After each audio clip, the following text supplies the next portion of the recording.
Yo, can you hear me? You listening to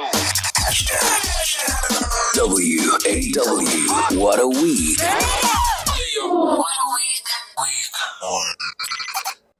Eta, welcome to another episode of Wow, What a Week. Our guest is in the building. He's only done 4 interviews in the last 10 years, and 2 of those were with me. So I must be doing something right. Funny guy, social commentary. He's so funny, Oaks wanted to kill him at some stage. Maybe it's just he's so brutally honest. He's coming up next. You know I'm all about smart moves, but this one got my attention. ABSA's latest innovative and fun way to save for any goal is called Savings Coach. Set your goal and automate your savings contribution from a business move to a new bike, whatever you're dreaming up, and it helps you get there step by step. You stay in control, but it keeps you focused. It's not just another savings tool. It's like having a plan, but the plan vibes with you. All on the ABSA banking app. Try it out and start stacking the wins. ABSA Savings Coach. ABSA is an authorized FSP and a registered credit provider. Terms and conditions apply. This is Wow! What a week. What a week. Celebrity guest. Celebrity guest. He's one of the funniest guys you'll ever hear on stage. He's rocked stages across the planet. Funny dude. He's a dad. He's been a single dad since the early 2000s. And hopefully he can also give me advice on that journey. Please make some noise for Joey Rasdien. What's up, brother? How are you, Tato? How are you doing, mate? Why are you dressed like your age, bruh? Appropriate. It's appropriate. It's senseless getting cold at our age, mate. You have a daughter. What, Yes. she's 12? 13 now. 13. Yeah. I'm sure when her friends come over and you're dressed like that, she says, Dad, please go to your room. If I drop her at school, she'll be like, please don't get out of the car. Can you please don't get out of the car, Dad? I'm like, why? You in your pajamas. I'm like, this is clothes. It's not my pajamas. She's like, please don't get out of the car. So yeah, if people come over, please just stay in your room. Stay in your room, Yeah, Dad. don't come out. And don't make those sounds that you normally make when you're alone. Just getting up, you must grunt. Grunkle Stan. I'm a grunkle now, actually. Yes, sir. How have you been, man? You hardly do interviews. Yes, And the last time I think had you on my show was at 5FM about 8 years ago. that's correct, yeah. And since then, I've probably only seen you do 2 other interviews. Yes, I did Gareth Cliff and Pops. Why is that? I don't know. I think I'm nervous that people that don't know me Yeah. is going to ask me questions stupid questions. Like, like when you go buy 5,000 rands worth of groceries, the lady asks you, do you want packets? Where am I going to put the groceries if you don't give me packets? It's a stupid question, isn't it? You want to do it like we did with marbles. You'd take your T-shirt and then you'd hold Bona. it like this. And then you stash the marbles there because that's your stash for the day. You're giving your age away, my guy. You're giving your age away. I don't think people watching this is going to actually know what's marbles. I think We need to bring back marbles because those helped with hand-eye coordination. absolutely, I'm a sharpshooter right now because I played marbles. I had a goon. Yeah. Goon, my bro. And in Einis, because we had Einis as well. You know, the iron ones. Little did we know that Einis are just ball bearings from a truck. And we were shining them. And then we thought this Einis was bought at Sportsman Warehouse, but it wasn't Sportsman Warehouse at that time. Yeah. But yeah. So, and that's how we didn't need to go buy the things. It was there. That uncle was fixing a gearbox there, and you're like, yo, If all here's the bearing- Einie. if there's an Einie there, it's like, why is Uncle playing marbles at work? Slana Einie, grease the Einis. Yeah, they don't play that anymore. Where do they play that? I know they still sell them, so there must be a market somewhere. I don't know. There's toy stores still selling marbles, so I'm sure There's a market in a house Absolutely. on a couch. Yes, sir. People is like watching YouTube and Yeah, they're like in between. In between. No, I saw actually. You know where I saw it on TikTok Live. They're Chinese people. Yeah. Then they have the dominoes, and then if you give them a thing, and then the dominoes goes down, and then they have marbles. Then a marble goes over. Then a marble stake races. I'm not at the dad that watches TikTok and YouTube yet, so Oh, yeah, still very busy outside. yeah. I'll get there. Yeah, it's one of those natural things. Like, oh, yes, it's not. I purposely watch it. It's very nice. Yeah. So the marble stake races. That's what I saw on TikTok. Okay. So there's a blue one, a red one, a gold one, and then a guy will and then the marble in it. Yeah, that's how. Your Mandarin sucks, eh? Ni hao, na hao ni, she. Yeah, that's That's all you know. that's all you need to know And you learned all of that watching Bruce Lee in the 80s. to Enter the Dragon. Enter the Dragon. Yeah, that's one of my favorite movies. Welcome to What a Week. Tell us about your week. How's your week looking? What you've been up to? What are you getting up to this week? So my week has been, what's today? Tuesday, ne? Wednesday. Oh, yesterday I did a conference at Stafford Macy and Mervyn from Cape Town. So it was 3 colored brasses speaking to Australian company, financial industries company, and we were speaking about what's going to happen tomorrow or the future. Okay. Unlocking the future. So how did they get this incredible panel of 3 colored dudes? Bro, I didn't think they knew we were colored. And then, obviously, Stafford Macy, like there, yeah, and Merv is like also a DJ, a futurist, and then it was here, a bra from Elders, a bra from Reveille, and a bra from Woodstock, speaking to a first world financial services company, the people that make SAP. That is dope. And then we were there speaking about... So what did you talk about? What were your insights? My insights was cognitive dissonance, how you believe in something your entire life, and when somebody comes with a new set of information and in your heart and your mind can't reconcile the two because this new set of information goes against the belief you had your entire life. Do you think that is why often people don't change behavior or opinions about their heroes, for argument's sake? Absolutely. Because that's all I've known. Now you've come to me with facts. How dare you? Absolutely. But 2 things can be true at the same time. Yes. It depends on who writes the history. Absolutely. So if you look at Uncle Bob for me is a hero because he did more good in the first part of his life then. So it depends who writes so 2 things can be true at the same time. Yeah. So what you believe can still be true, hold some truth in it. Okay. But the new facts is going to, and then people can't reconcile the two. Looking at your life, your career, how you were raised, where have you had that moment where you couldn't reconcile what you've believed your entire life and a new set of data that says, actually, no, it's not like that? But I think subconsciously and naturally, I was raised not to have cognitive dissonance. Yes. So I was raised in terms of like anything can be true at any time, and it's how you react towards it will make it. So I've been raised like that. Like, if you most. Yeah, I don't know. This is a generalization. But if I look at Stafford Macy, for instance, if you look at Galvindale in PE, where Dane Clay comes from, Afro Prince comes from there, all the guys that it's like there's no set way. The only thing we were raised with was kindness and empathy. If you have kindness and empathy, like the J. Cole song "Love Yours," where he says that.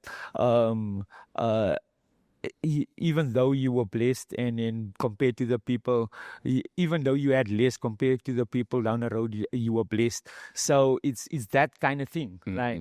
So growing up, I thought I had everything. Yes. It's only afterwards we were like, we were actually very poor, man. Yeah.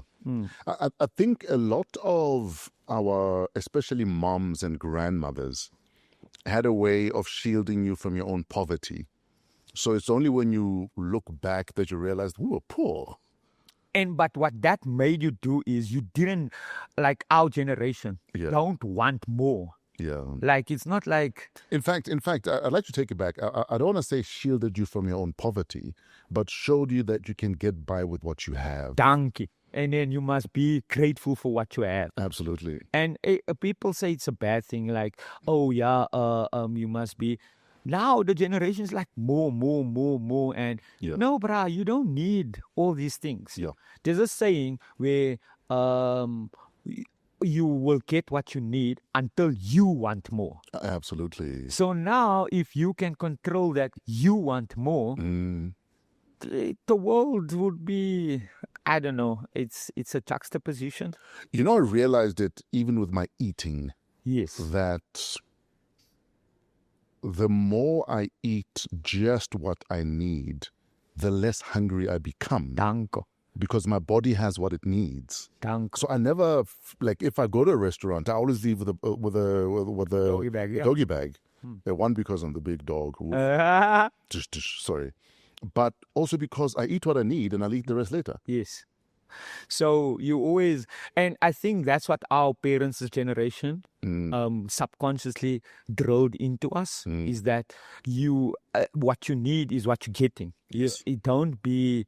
Don't be glutton. That's it. Yeah. Gluttony. And that's, and I think our generation is, and then if you raise your kids like that subconsciously, Yeah. they'll also go, okay. That doesn't mean you mustn't have certain goals in life, and you must see. That doesn't mean you mustn't be, what's this word I'm looking for? Not adventurer, where you still have to have a goal and work towards that goal. Absolutely. But now don't, one of Google's taglines is, you can make money without being evil. Yeah. Yeah. So, and try and doing one thing and do that one thing the best to your ability. And we've always been raised like that. Isn't the algorithm a form of evil, though?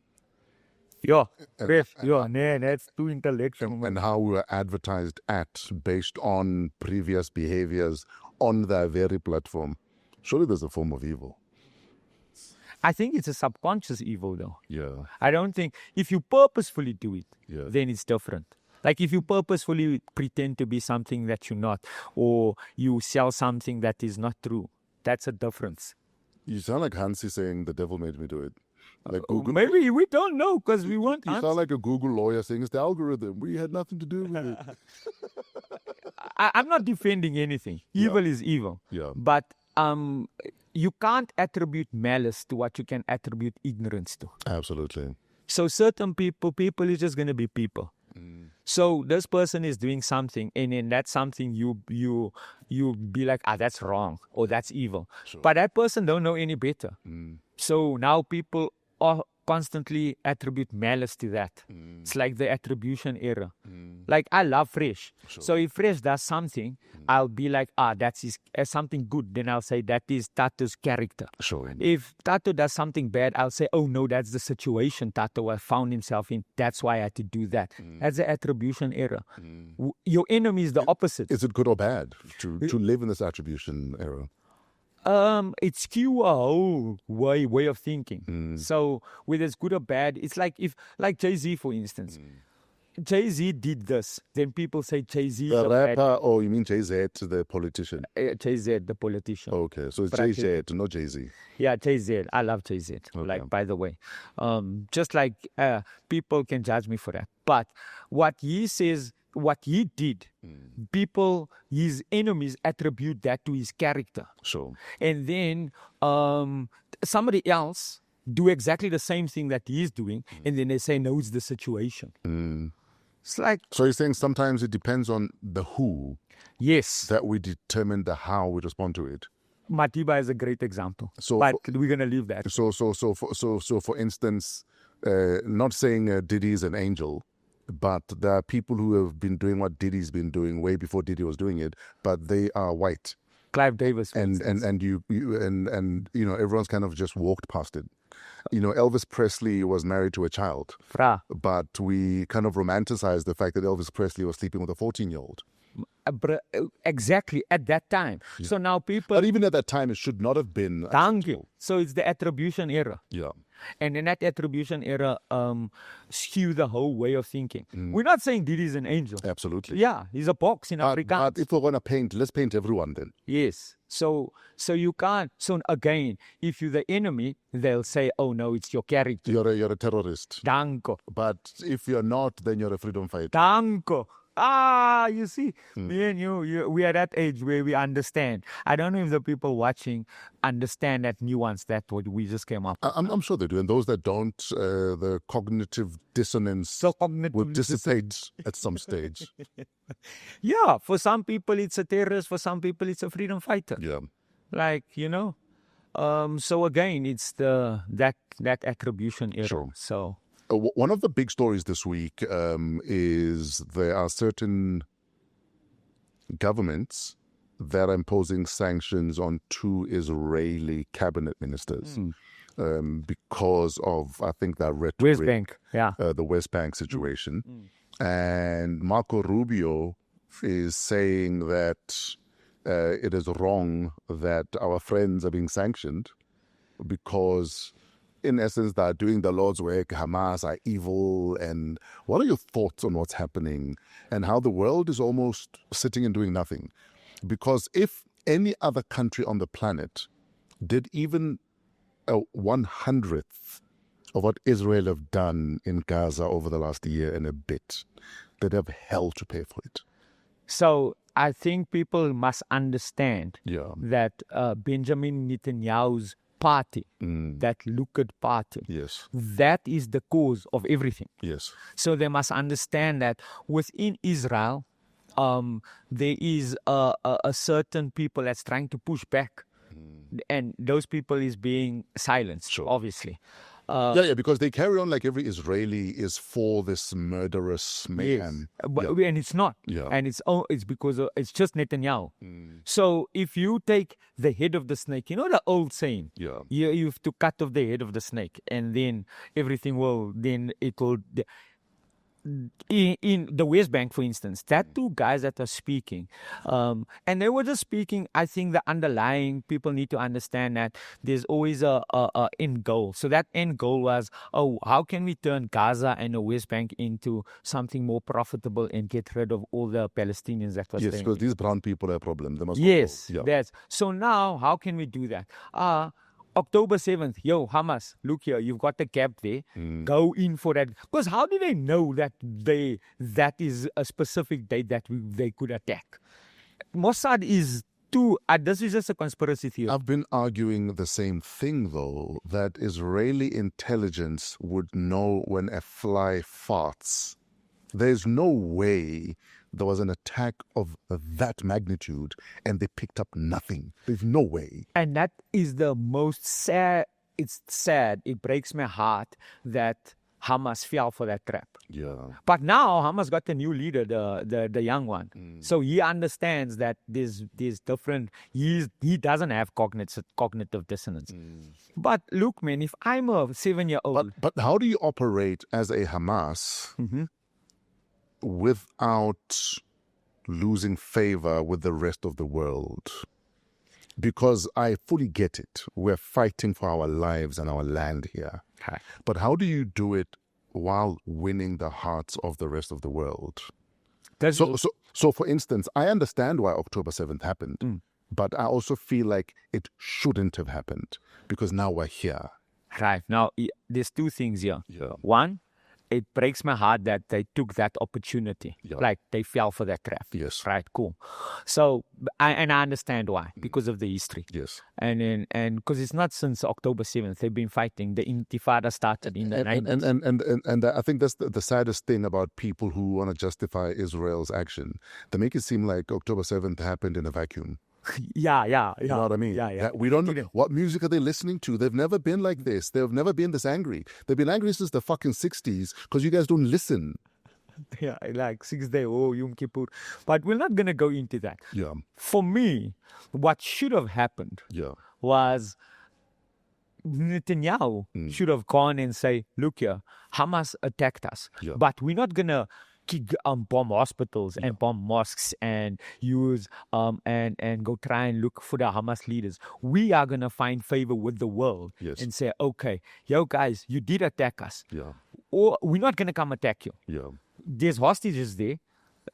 Give us our hostages back. And then but what happens is because there's this thing called the street light effect, where people find information at its easiest source, and Mossad and CIA and all these organizations, because the most valuable commodity these days is people's attention. So people will make a mistake by getting information from its easiest source, and that information is more often than not now AI driven, and AI will be like the elections for Trump, for instance, or what Russia is doing and how they influence the elections in America. It's because of the streetlight effect. If you Google something, you're not going to go to page 10. You're going to stay on page 1 and then read the articles on page 1. And then you're done. But that might be untrue. And sometimes also Google, is there an opposing view? Yes. Now, there might be opposing view, or invariably there is an opposing view, but it's in page 11. But hence I'm saying, often you need to go the extra mile yourself. Danko. So that you're fully informed. Danko. Yeah. Even that WhatsApp that your grandmother forwards to you about some wild shit, often we believe it.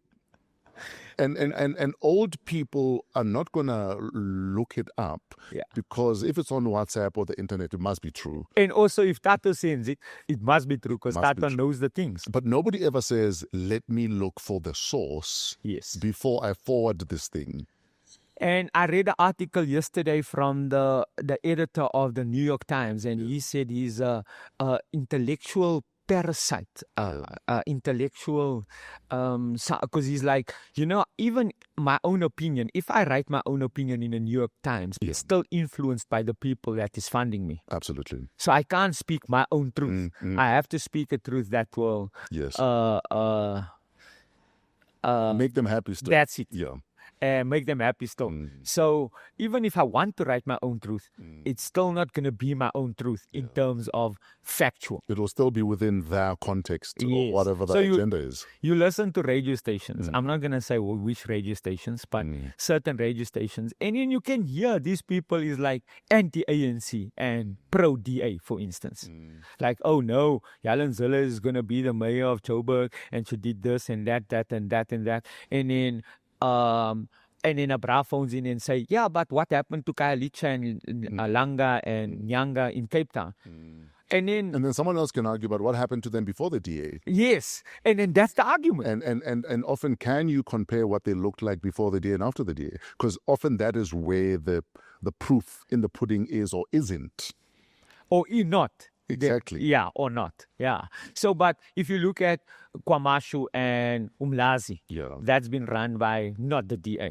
So, for instance, you have to compare Khayelitsha and Nyanga and Atlantis to KwaMashu, Phoenix, and Umlazi. Sure. And then over the same period. Danko. And then you have to say, oh, okay, did they do a better job or not? Yes. But often we're too lazy to do that, though, because it's not fashionable to look for the truth. Yeah, absolutely. But now you get a guy like Ibrahim Traore. He's like, yeah, man, I don't care what you guys are saying. This is the people in Nyanga is going to eat, and we're going to eat together.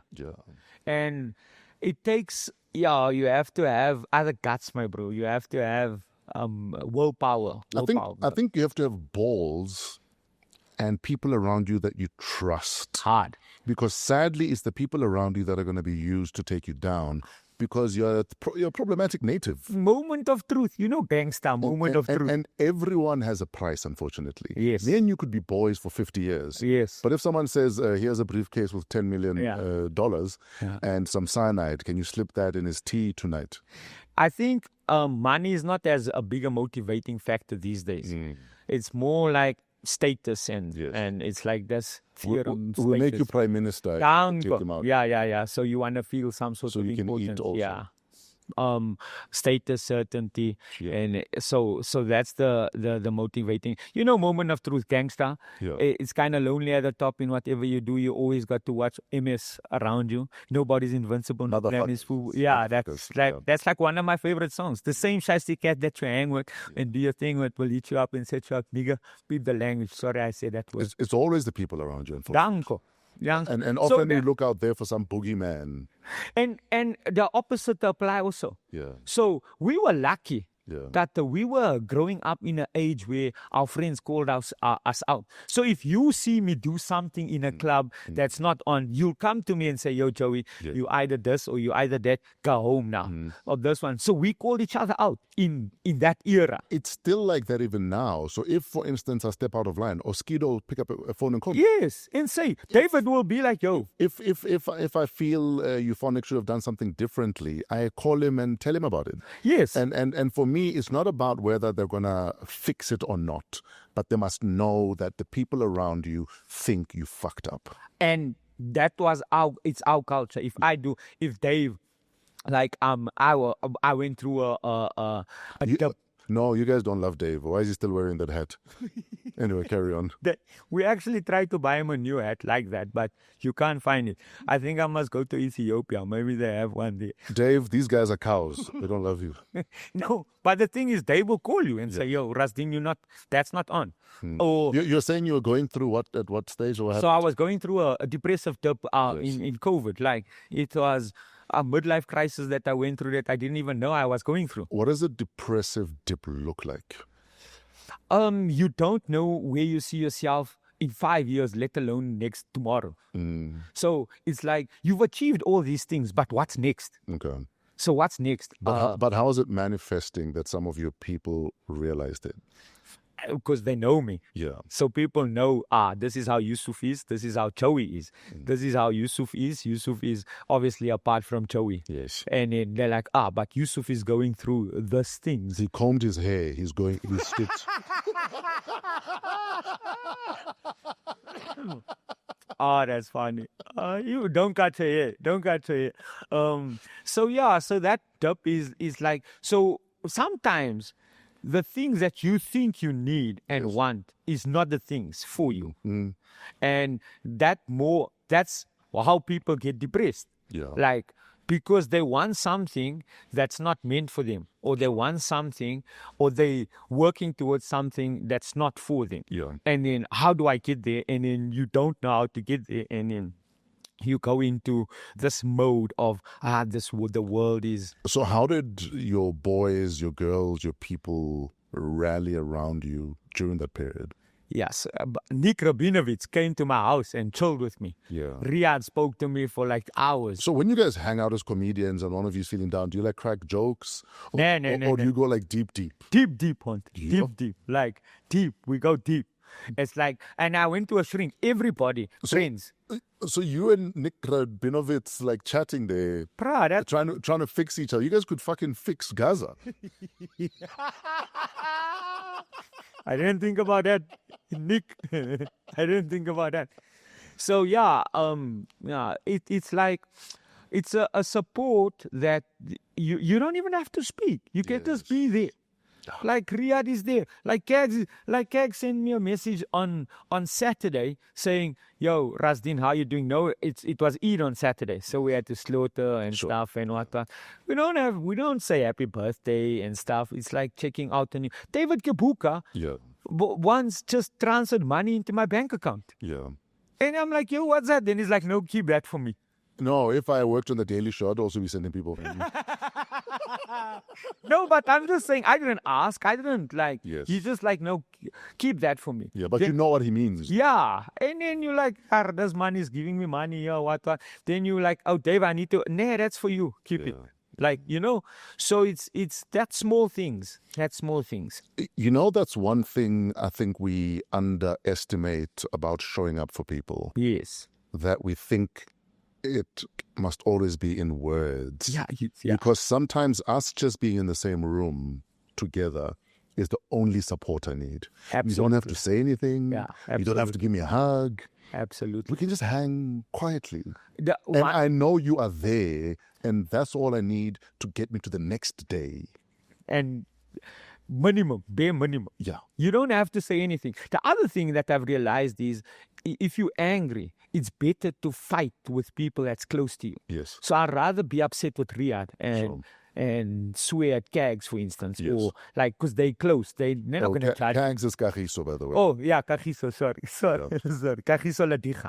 So you don't, like, you go play a round of golf with David Carl, for instance. But after that round, you're going to feel, even if we play bad. Yeah. Do they allow that hat in country clubs?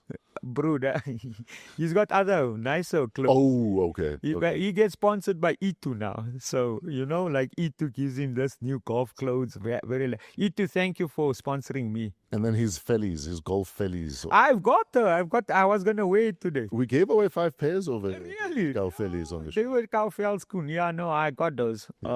So, yeah, again, if you look at the comedy industry over the past 25 years and you look at guys like Skumba and Shampoo-Nizer and even Eugene and David Cow played a huge role. Yeah.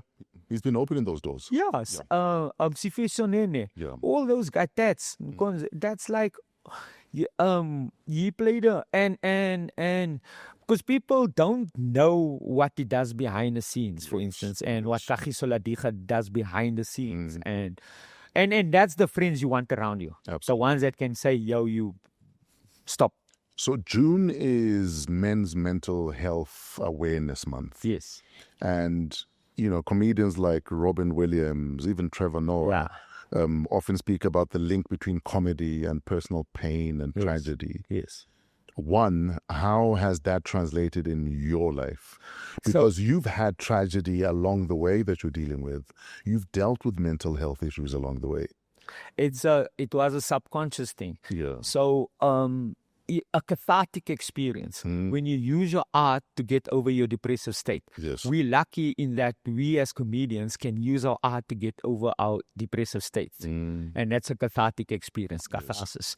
So, obviously we spoke about this 8 years ago. My wife passed away and my family. So your wife passed away in like early 2000? Yes. Yeah, like when my son was 4. Yes. Yes. So 2002, actually. That's Hakim. Hakim, yeah. Yes. Hakim is getting married. Hakim is getting married tomorrow, guys. Hakim was 4 when mom passed away. He's getting married tomorrow. Yes. You're a Bali, eh? I'm a Parliament. I'm going to have a addition to the family. Can't wait for that. So, but for those that don't know that journey that you walked, walking again after losing your wife. Yeah. And now you are a solo dad. Yeah. For a 4-year-old to a 4-year-old. Yeah.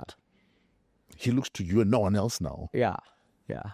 Can you talk about the wildness of that? It was, I don't know. I think this is, I don't know if it's cliche or is it's just out there, but there's a verse in the Quran. It says, La yukallifu Allahu nafsan illa wus'aha laha ma kasabat wa alayha ma iktasabat. Surely God won't burden a soul if God doesn't know that soul can handle that burden. Yes. So you grow up like that. Like you grow up like that. So I'm like, yeah, this was meant for me. So my heart is at ease that what's meant for me will never miss me, and what misses me is not meant for me. So this is meant for me. And there's a bigger picture.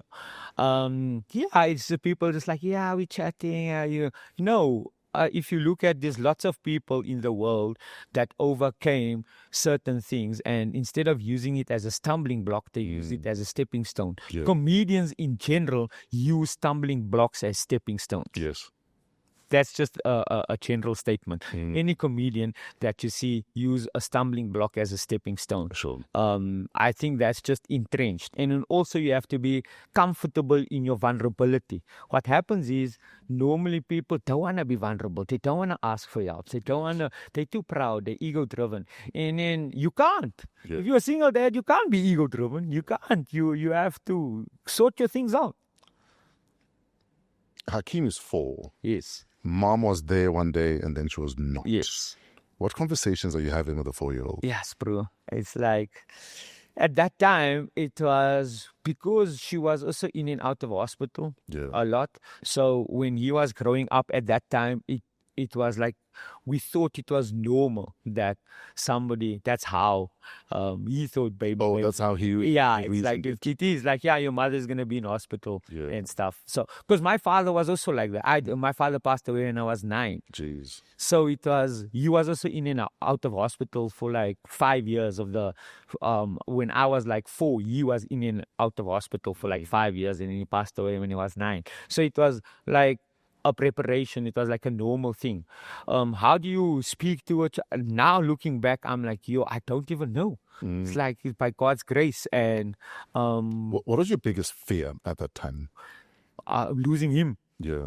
Still now, it's one of my biggest fear, losing my daughter. Yeah. That's my biggest fear. And then I went through all this dip and stuff, and then my daughter's mom came along and she helped me through that period. And when we were together, it needed to be together. And then we had my daughter. And In fact, I was going to say, you're a solo dad. yes, You're raising a son. yeah. How do you gauge when it's the right time to say to your child, I'm dating again? I'm asking for a friend. I can't. You can't actually. You can't. It's a natural thing. Yeah. I think it was a natural thing that she came into my life, changed my life for the better. Sure. Got a baby. We had our ups and downs and stuff, but I'm an ally now. I'm like, like I can honestly say I still love her as my daughter's mom, and yeah, it's like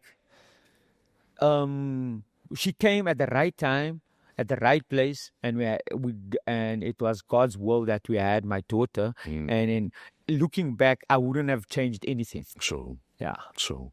So and I'm blessed now. She's like 13. We're gonna go to the wedding tomorrow. It's gonna be lekker. Yeah. It's Father's Day on Sunday. Yes. What surprised you the most about fatherhood, that you were doing it solo, that no one warned you about, perhaps?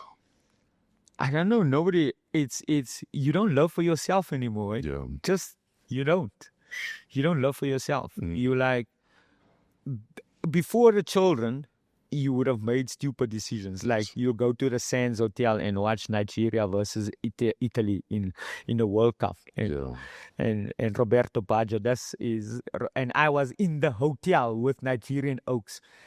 And or go to the Royal Hotel in Hill. And then the Royal was Bog Street wasn't for me.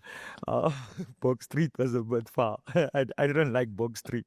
You guys liked Bog Street. Nix, nix. You guys like Bog Street. But the OGs will know Bog Street. Yeah. The OGs will know Bog Street. I was more of the high back ones. We went to the Mimosa and the Sands, rah, rah, rah. Yes. So you did certain things that if you think back, you're like, my God, I was in that situation. My God, I could have been part of Al-Qaeda now, for instance. Yeah. And when you have kids, you completely, your decision making is completely switched. Yeah. How did being solo dad change how you socialize? Because now you can't just say, I'll be back, I'm out with the boys. Yeah. Because No, but it was always a great thing. Now I have Hakeem, I have to do. So, but I was lucky also. He came wherever I went, he was with me. he was always there. He was always with me. So wherever I went. You'd see the tall afro and the short afro. Like two afros walking. He was always there. So he was always there. We did lots of things together. And that's a blessing, being a single father, because you have no other choice. Yes. So you have no other choice. So in my contract back then was you have to book him a flight and you have to have a babysitter.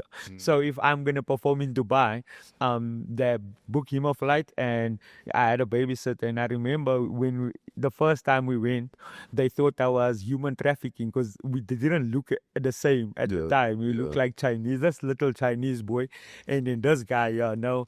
And then they gave us this babysitter from... Is this how you learned how to say ni hao and she she? No, his mother was Chinese. So Mandarin is like, it's Cantonese and Mandarin is very difficult. Yeah. So his mother could speak a bit of Mandarin and a bit of Cantonese. Yeah. But then when we were in Dubai, the lady from the Philippines was his babysitter. Yeah. And while I was doing the gigs, and I was with Loy, actually, me and Loy we were doing there. Yeah. And when he was small, he was very close to Loy. So again, that's how friends are. Like he was very close. I remember I was in Cape Town. I stayed in Cape Town, and I haven't seen him for like a month. And then Loy went to my sister. My son was like maybe 18 months. Went to my sister, went to go fetch him from my sister, bought him a plane ticket, and flew him down to Cape Town to come see me. Oh, wow. Huh? I'm getting goosebumps now thinking about it. And he was like, and the first thing he says, this lady doesn't know where channel 306 is. I was telling her, put it on channel 306. Is Disney Channel. I was telling her, she doesn't know how to plug in a PlayStation. Yeah. I had to show her the yellow go here. And so those moments are priceless. Yes, sir. Like if I wasn't a single father, that wouldn't have happened. Yeah. What's the one thing you look at and say, as a dad, I'm damn good at this? When Leia's mom Yeah. sent me a message saying, when it comes to fatherhood, Yeah. nobody can touch you. Oh, wow. Yeah. I still have that message. Thank you for that, Sins. And what do you think it is that inspired that message to be sent? Because we expect every father, mother, parent to shop for the kids. And my biggest gripe generally is that as guys especially, even in relationships, I don't feel we spend as much time with our kids as we should. Because life is happening, you want to go be with the boys, you read the newspaper when you get home, you want to watch TV, but I don't think we're spending enough intentional time with the kids. See, being a single father, Yeah. there's no such thing as intentional time. There's time. You have to. You have to. There's no such thing. You have to wake up on a Saturday at 5 o'clock to drive to Roodeplaat to get there at 6 o'clock because your son is doing rowing. Yes. You have to be at Rosebank Church or you have to be at Jan Salier Primary School because your daughter is playing in the orchestra and she plays trombone in the orchestra. So you have to be there. You can't now say, You've got Lani kids, you're rowing and playing trombone. It's cognitively dissonant, Fresh. It's cognitively dissonant. When you must hear, I thought he was going to play rugby or cricket, or soccer at least. He did play soccer, but then he broke his ankle. But in rowing, like he's doing, my daughter's like, I don't want to play no sport. She doesn't want to play sports. But trombone. Yeah, but she's like musically very inclined and artistically very inclined. I was bra shopping just yesterday. Oh, really? I know everything about bras now because I have to take my 16-year-old daughter bra shopping. Oh, my goodness. And it's a lot of work. And you also realize as you bra shop, how many women are wearing the wrong bra because they don't get measured. You kind of have an idea, you go buy the bra you see there. Yeah. But what I'm being told is you need to measure so that you know precisely what the babies need and the kind of support they need. I've learned all of that over the last month. I'm lucky in that Leia's got a mom, and I love a mom for if there's a problem at school or with a friend or whatever. I'll just send a mom a message and saying, yo, can you please sort this out? And a mama, what did you do? How were you? Blah, blah, blah, blah. So I think I'm also lucky in that sense that you have a support structure that is subconscious. Like there's I don't have to worry about my daughter. If there is a boy or if there is the bra shopping, for instance, I don't have to now go look for it. I think you should still do it though, because it is a bonding moment we take for granted. I agree. And it's like, getting pads for your daughter or speaking about her period with her. If we don't normalize those conversations as dads with daughters, it will continue to be a go Taboo. speak to your mom thing. Yeah.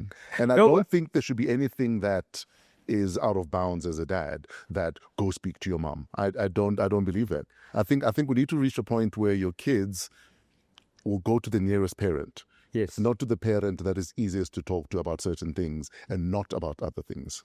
That's what I believe. And I agree with that completely. Yeah. So the first time my daughter had her thing, she was with me. it's called a period. A period, yeah. You can't even say it. The first time my daughter had a period, she was with me. Yeah. She was with me. Yeah. And then what I did is like, this is easy. Come, let's just YouTube this quickly. And then we downloaded the thing. And then I called the mom. And then the mom is like, no, okay, I'm going to come fetch her. And then there's explanations. You see, I would have refused for mom to fetch it. I would have said, Mom, I've got this. You'll see her later. I think our relationship did between me and her mother and the dynamic. Yes. It was natural for me to. If it was a different set of circumstances, I would have been different. But I think the foundation that we set and the responsibilities that is attached, not attached, assigned. Yes. Made it easy for that call to happen. And now it's just like, now it's a normal thing. Now it's like, yeah, whatever. And then we do go bra shopping. We do like whatever. She knows the what she needs and what she wants and stuff. Here's a great example. 2 weeks ago, she went to the Ridge social. Yes. Because she's at other school. I'm not going to say what school, but no. which is a girls' school. Yeah. And then she went to the Ridge social. And then she came and I'm like, how was the Ridge? Then she's like, there's this boy that came to me and he asked me for my number. Yeah. And then I'm like, what did you say? No, what did you say? And then before I could say anything, all my friends was like, no. I felt so sorry for him. And then my son, Akim, was like, yeah, I think I'm going to have to go take out the big ones because this is not going to happen now. It's like, so that's the other thing, having a son. Having a son, he's protecting his sister. So for instance, the fact that she was able to come and tell you that some boy asked for a number. Yeah. A lot of daughters can't have the conversation with their dads. Oh, no, my daughter will. Because immediately it's flipped into what it shouldn't be. Yeah. My daughter will tell me, there's another boy that... Because that door gets shut immediately. We don't know talk about boys. What are we talking about boys? It's not like that. And again, my plea to dudes is allow your kids to be able to speak to you about this. They mustn't be afraid to come and say, oh, a boy asked me for a number. And that's what I said to him. Have the conversation. Don't shut it down, thinking you're encouraging her to go out there and be a hoe. It's conversations that need to happen. Who must she have a conversation with if it's not with you? Yeah, I think it starts from an early age where there's a trust that's built. Exactly. And then it also... And trust is the word. It's actually that is the magic. Yeah. So the trust that's built. Yes. And also, if you are a single dad and you have a baby mama, don't ever speak bad or don't ever speak ill of you. It doesn't matter what she does. What happened. Yeah. It doesn't matter. Don't speak ill about, because you want your daughter to go, my father is my mother's ally. Doesn't matter what she did or whatever. So it's like, I'm going to take her mother's part all the time and vice versa. Yeah. Like I feel that her mother's going to take my part all the time. So there's that trust for you know what I mean? I've been preaching that, bro, that I don't care how messy the breakup is. It's in your interest that your baby mama and your baby daddy thrives. Yes. Because if they don't, it affects the child. Yes. If mom or dad are not okay, yes, the child is not okay. Yes. And what I appreciated about being married to Tabiso is the fact that she understood that Renee's mom is still my responsibility indirectly. So if she's not thriving, it's going to affect Renee. So it's in my interest that she's thriving, despite the fact that we broke up when Renee was literally 1. Renee is now at 32, 33. It's in my interest that she thrives so that my daughter can thrive. Even if we hated each other, I would have to swallow my pride and make sure that she's not in need of anything that's going to affect my daughter's well-being. But often we allow the hatred to consume us so much, we forget that it hurts the kids. It's not hatred, it's ego. You think it's ego? It's not hatred. Because I think it's because love, and you can't, you love that person at one stage. And you can't say it's hatred. I think it's ego. That's just my own feeling. Sure. And then also, it serves your kid's best interest that your parent, the co-parent, is your ally. Yes. Like, root for them. If she's got a new boyfriend, root for her and be like, yo, I'm there. If this guy gives you nonsense, I'll be there. Like, if there's a job opportunity you know she needs, tell root her. Tell her. Yeah. Go knock on the door there. Yes. I know you need a job. Yeah. Or like, if you can pass business on. Yeah. And you're like, yeah, no, that is. And I think vice versa. Yes. It's vice versa like that. So, I don't know. I'm just lucky. I think I'm lucky. Like the way it turned out. Yeah. It's like, but you had to have patience. And Sure. I think the biggest thing that I've learned throughout depression or midlife crisis or being a single father or being a comedian is take ego out of it. Yes. If you take ego out of it, and then you'll be able to be an empath automatically, then you'll be empathetic to the next person's situation. And if you're empathetic to the next person's situation, and you think what if you think with ego, it's going to happen, Trump and Elon Musk, Benjamin Netanyahu, that's all people that's thinking with ego, and then that ego then transforms into monetary or power or all those things. Where if you take it out of that, and then it's like, so Jay-Z, for instance, do you think he thinks with ego? I don't think he thinks with ego.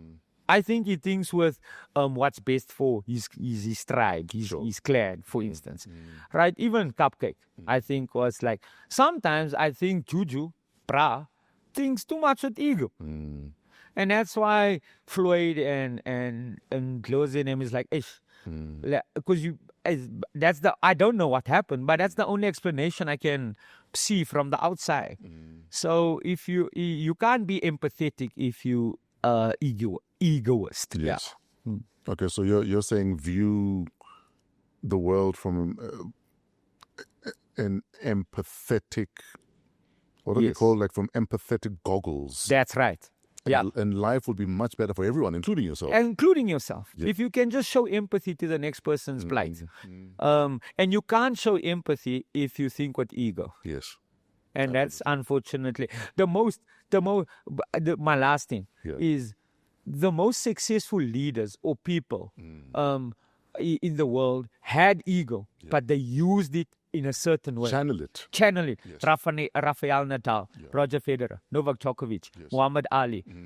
All these people, Muhammad Ali had a huge ego, but he was empathetic at the same time. You know what I mean? So the way you see the world. It's the age-old saying that as a dude you must be powerful and dangerous even, but control it so that you can turn it on where it's needed, but switch it off generally. Your default setting should not be the ego. The ego should come in where it's needed because I need to sort this shit out. Otherwise, switch it off. And your life will be so much smoother. That's why I love doing interviews with you, Tato. You get it, man. You get it. And that's the bottom line. And I'm sitting here. Who would have thought? I saw you the first time in Bertram's. Jeez, in the hood, bro. In the hood. So like 98, 99. Bro. Yeah. Yeah, that's like what Paul and Kabzela passed away. All those guys, people don't know how Randall Abrams played a huge part in culture. Randall Abrams paid me shit. So when YFM was starting, so that we could pacify the industry, we needed to bring in household names, right?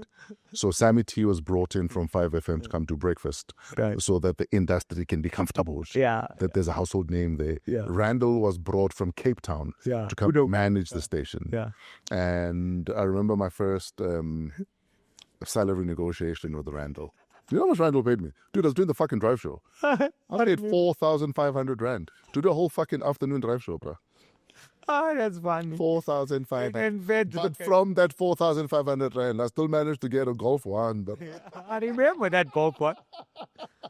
And then Thursday nights was Wednesday nights, Wednesday nights, ne? rap activity jam. Rap activity jam. My sir. bro, Thursday nights was Admiral and And Jasid. Jasid. Yes, those were the days. Yo, that's taking me back. This is BB. Early 20s. This is we in our 50s, but early 20s. This is the maroon building. Yes. Let's bring it back, because now you are speaking like you're dressed. In my day. In my day, guys, in my day. Oh my goodness. Your son is getting married Yes. on Saturday, tomorrow. Yes. How are you feeling, Dad? I'm feeling so happy. I'm so happy. It's like, when you beat the final boss. I think this is the second final. This is the second final boss. Okay. Because the final is when I get the grandchild. So you're thinking in, what was that name? Was it Karateka? Yeah, That you played on Mortal PC? Kombat. No, Before that, Kung Fu Master. But there was also Karateka, Karateka, yeah. where you went from room to room fighting these masters. Yeah. I remember that one, Karateka. Oh, my You played it on your PC in the computer room at school. You went to a great school. We didn't have that. We had in a shop. No. I went to a very good school. Yeah, we had Karateka. So yeah. Wabap. Dum, ba, dum, dum, dum, dum, wabap, dum, dum. That's how it goes. Wabap. Wap. Bum, dum, dum, dum, dum, dum. Yeah, I remember that. So I'm at the second final boss. What advice have you given your son about marriage? Because you've had 2 rodeos. Yes, the most important thing in marriage is the sanctity. Yes. So it doesn't matter. It's the sanctity of the marriage, because it goes beyond love. Sure. It goes beyond a reciprocation of the love. It goes beyond all those things. It goes beyond you guys building a life together. It goes beyond having children. It's the respect for the sanctity Yes. for the marriage. That is more important. So if you respect that, and then everything else will just fall into place. Yeah. So because you also get married, because it's like 2 souls coming together. Yeah. Don't take that for granted. And then sometimes the souls is meant for each other forever. And then sometimes the souls is just there to fix part of the soul. It was a season. It was a season. Yeah, season is that's too new school woke. Oh, it was just a season. He came for a season. No, it's like having a puncture, and then you go to the Chinaman to get patch and solutions, and then you fix your puncture. That patch and solutions done its job now. Yeah, and then you moving on now. You think like an 80s kid with a bicycle. That is the example. That's the analogy I can come up with. Patrons a little child. People at the 80s kid, the new ones don't know that. They go there to the bike shop. Wow, Chabu, can you fix my bike here, my Cannondale? I was trying to teach my 9-year-old how to fix a puncture, and he looked bored. Yeah. And I was telling him that when I was 6, I figured out how to do it. Yeah. So my parents never knew when my bike had a puncture, because I just fixed it. You fixed it, and it was a lacquer thing. Now it's like, Dad, my bike has a puncture, and a part of me wants to say, go outside and fix it, dog. What is this? Why? Can't we go to builders' warehouse? I'm sure they sell even new ones where you don't have a patch and solution. You just buy the glue and do this. Exactly. And it will be, and then back in the day. So the small things also, like the marbles, making a hole for the marbles, a kenike, all those things helped us in making decisions. Absolutely. I guess. Yeah. Absolutely. Prepared you for life before school even did. Before school even did. So I was watching the Chinese children playing and cooking and stuff. We did that when we were growing up without even it being formal. Yes, sir. Yeah. We are out of time. I'm getting looks from management. Yeah, that went fast, eh? You've got a show coming up, Jokes in July. Yes, Jokers in July. Jokers in July. What on earth is that? Like every year, Theatre of Marcellus at Empress Palace have this month where every Saturday, Sunday, every week there's just comedy, Sure. Jokers in July, and I think I was one of the first to have done that, and then now I'm doing it again. So it's myself. So when are you on stage at Jokers in July? I think the 19th, Okay. The 19th and the 29th. The 19th of July and the 29th of July. Okay, the Theatre of Marcellus. The Theatre of That sounds like where you find gladiators impaling each other on swords. Yes, it was first called Caesars, but then they got sued, and then they made it to Empress. And then Were they sued by the guys in Vegas? Yes. Ah. Yeah. And now it's Empress now. Yeah. Yeah. But we still have the Theatre of Marcellus. The Theatre of Marcellus. Yes. Are you entertained? Nobody will get that reference. No, they will. People still watch Gladiator. Gladiator. Yeah, but some of us 70s kids also remember Glad He Ate Her. Yeah. That was also a nice movie. My goodness, Tato. Fuck. My dude, before I let you go, what else are you working on? Oh, this guy. I'm doing a tour of the country in November and December. Okay, so are the politicians, bruh. Yeah, we're doing that. I'm going to tell them who to vote for and who to not. No, not really. I'm doing a tour there around the country, around the entire country. Yeah.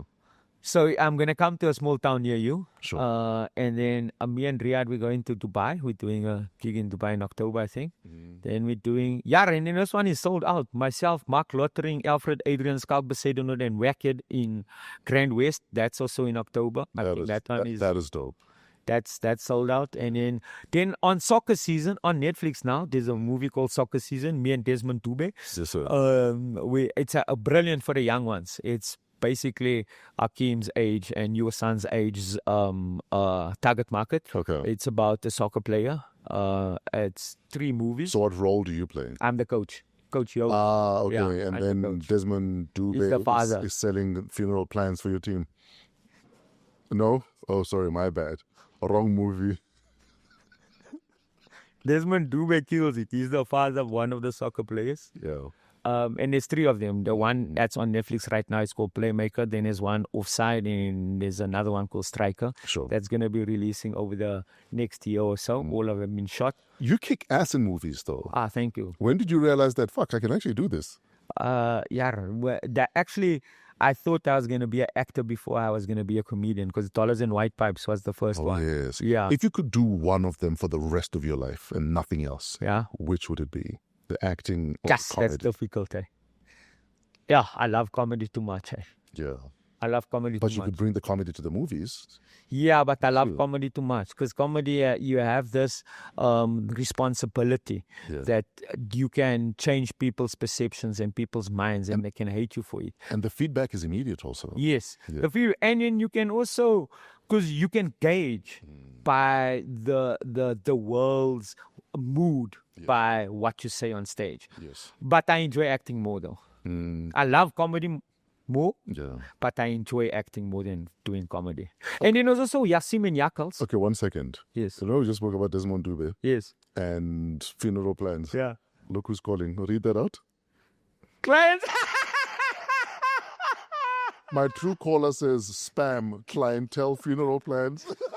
You know what that means? That means that his phone was listening to us the whole time. Yes. And then when he said Desmond Dube, and then the phone went in. It went to clientele as a guy. There's Yeah, a guy talking about you there. AI, and then that's what AI does. Yes. AI is crazy. But the AI can't make a dog, can't train a horse to do equestrian.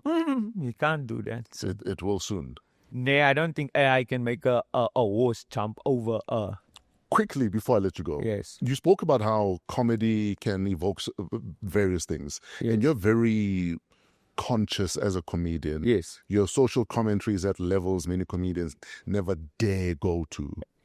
You got into a lot of shit in 2017. Yes. What happened? I basically challenged secondary sources in religion. Yes. And What does that mean in simple English? so, like in simple English, if you look at the Bible, Yeah. the Bible is the Bible. Yes. The New Testament is secondary sources because it's a witness account of Jesus' life. Okay.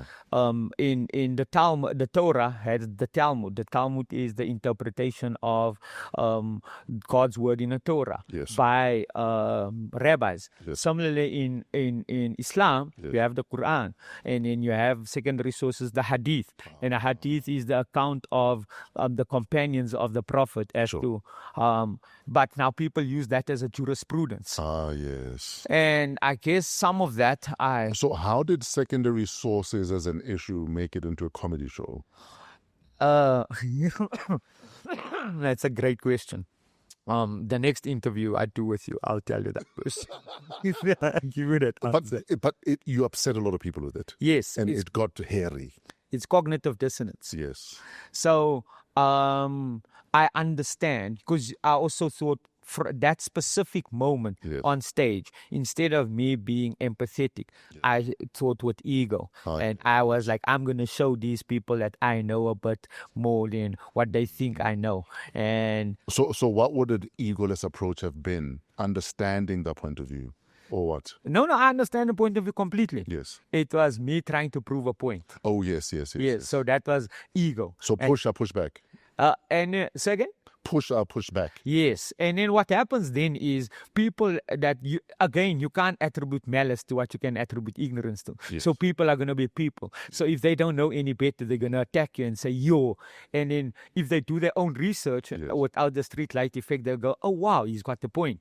And that was. But that is too much work.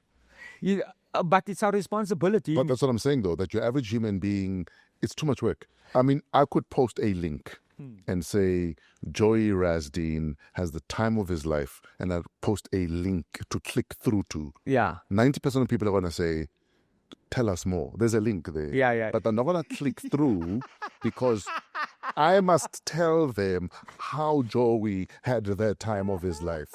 And sadly, that's the state of the world right now. The attention. The information is there, but someone must spoon feed it to me. Yeah, attention. There's a link. Yeah. Click. I might even include an illustration. Then people don't even click on a link, and then they still make up their own mind saying, nah, you're lying. He didn't have a time of his life. That's not a time of his life. But So it got hairy. You got death threats at some stage. Yeah. How was it resolved? Or when did you know that, okay, the storm is over? but the storm will never be over, because it's just not only me. Yes. It's like the way of thinking. So it's a deep conversation where you have to go into jurisprudence. Yes. And what is permissible and what's not permissible. And so this is the perfect. Maybe I'm going to end with this. Yes. In the Quran, there is a whole entire chapter that God revealed 1400 years ago, speaking about woman. Yes. The chapter is called The Woman. How you have to treat a woman, who you're allowed to get married to, what is the rights of a woman, what is the rights of the kids. Yes. And then also in the Quran, there's a whole chapter called The Divorce. Yes. What rights do you have? How can you do? God deemed it important to reveal an entire chapter called The Woman, telling us how we need to treat a woman. And then an entire chapter called The Divorce, telling us how we have to go about if we don't want to be with a person. Yes. Secondary sources then come and say, this, and this, the interpretation of those verses. That's an example for me. Yes. So I don't believe that you should, for instance, have 4 wives. Like one wife, the sanctity of marriage is so pure that if you have another wife, it must be an orphan or a person that can't look after herself, or it's a widow, or so there's guidelines put there on how to do it. Yeah. So, and then because of secondary sources that came after the revelation of the Quran, people use that as jurisprudence now. Sure. And that's the bottom line. Okay. Where do we find you on social media if we want to Rasdien on continue these Instagram. chats? Yeah. Joey Rasdien on TikTok. You don't know this number. Massive place. Check who I bumped into. I'm going to do a video about that now. Yo, guys, you won't believe this. Check who I bumped into. My dude, Tanko. nothing but love, respect for you. Tanko. For 26 years now. And 26 years. Yeah, you're giving our age away. No, not that old. Yeah, but still. A lot of people 10 years younger than us look older than us. I agree with that. Yeah. Do you know why, though? You were speaking about it. I forgot. Because we were raised eating food that had preservatives that are now banned. They preserved us. They work.